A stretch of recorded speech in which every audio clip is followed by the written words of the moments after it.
राहुरी येथील महात्मा फुले कृषी विद्यापीठातील उर्वरित प्रकल्पग्रस्तांना नोकरीत सामावून घ्यावे या मागणीसाठीचे उपोषण आज बुधवारी सायंकाळी खासदार निलेश लंके यांच्या यशस्वी मध्यस्थीने सोडण्यात आले आहे।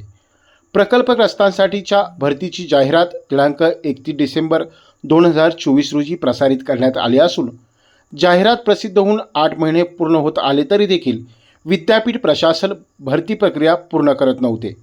वर्ग 4 मधील ज्या पदांना परीक्षा आहे व वर्ग 3 मधील सर्व पदांच्या परीक्षेचे वेळापत्रक जाहीर करण्यासाठी प्रकल्पग्रस्तांनी विद्यापीठच्या प्रवेशद्वारासमोर उपोषण सुरू केले होते।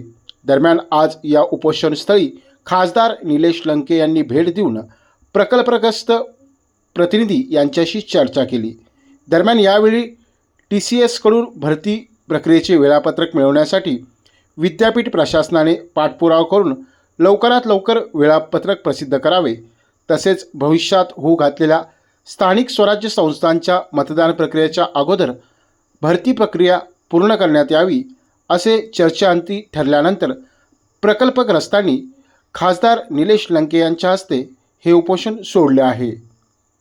आवाज जनतेसाठी भीमराज गुंड, राहुरी विद्यापीठ।